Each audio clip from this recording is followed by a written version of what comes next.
안녕하세요. 오늘은 우리가 일상에서 무심코 지나칠 수 있는 세금, 바로 증여세에 대해 이야기해 보려고 합니다. 혹시 이런 경험 있으신가요?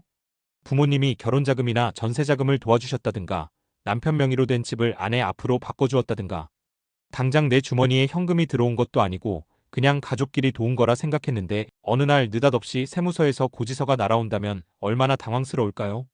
많은 분들이 증여라는 걸 거창한 걸로 생각합니다.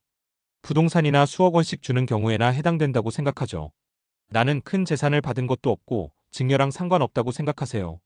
하지만 세법은 그렇게 단순하지 않습니다.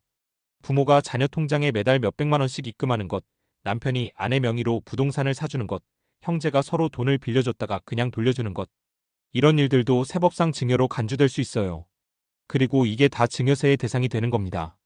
문제는 이걸 증여로 인식하지 못하고 그냥 진행했다가 나중에 세무조사를 통해 세금 폭탄을 맞게 된다는 점이에요. 그래서 억울하다는 거죠. 그럼 도대체 어떤 경우에 세금을 내야 하고 어떻게 하면 억울한 세금은 피할 수 있을까요? 우선 증여세는 대가 없이 재산을 이전받을 때 발생하는 세금이에요. 그게 현금이든 부동산이든 주식이든 상관없습니다. 그리고 일정 금액까지는 세금이 면제돼요. 부모가 자녀에게 주는 경우엔 10년 동안 최대 5천만 원까지, 부부 사이에는 6억 원까지는 세금이 부과되지 않습니다.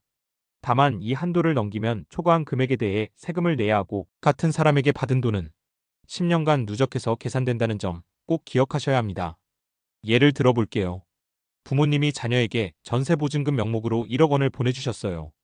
그럼 공제 한도인 5천만 원을 초과한 5천만 원에 대해서는 증여세를 내야 합니다. 이건 도와준 거지 증여가 아닌데요? 이렇게 말해도 세법상 무상으로 줬다면 증여로 보는 거예요. 이런 상황을 피하려면 어떻게 해야 할까요? 첫 번째, 돈을 빌렸다면 반드시 차용증을 써야 합니다. 이자율도 명확히 정하고 실제로 이자를 지급한 기록도 남겨야 합니다. 그래야 세무조사 시에 이건 빌린 돈입니다 라고 입증할 수 있어요. 차용증 없이 돈을 받으면 대부분의 경우 증여로 간주됩니다. 두 번째는 계획적으로 나눠서 증여하는 것입니다.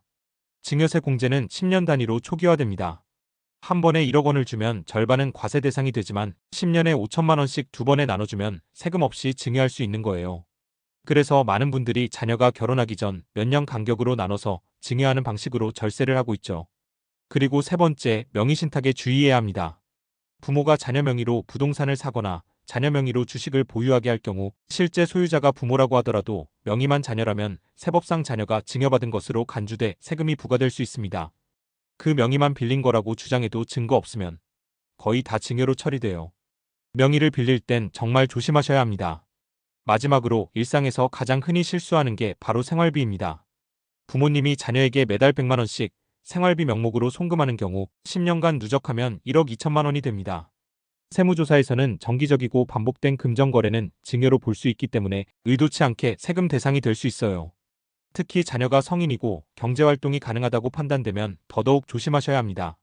결론적으로 증여세는 잘 몰라서 더 억울하게 내는 세금입니다.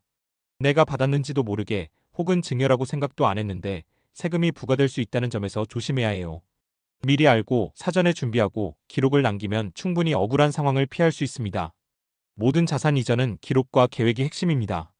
그리고 사전 상담만 잘 받아도 몇 가지 서류만 정리해도 충분히 피할 수 있는 경우가 많아요. 그래서 부모님이 자녀를 도와주실 때, 부부끼리 재산을 옮길 때 세금과 관계없다고 생각하지 마시고 한 번쯤 전문가에게 물어보시고 준비하시는 걸 꼭 추천드립니다.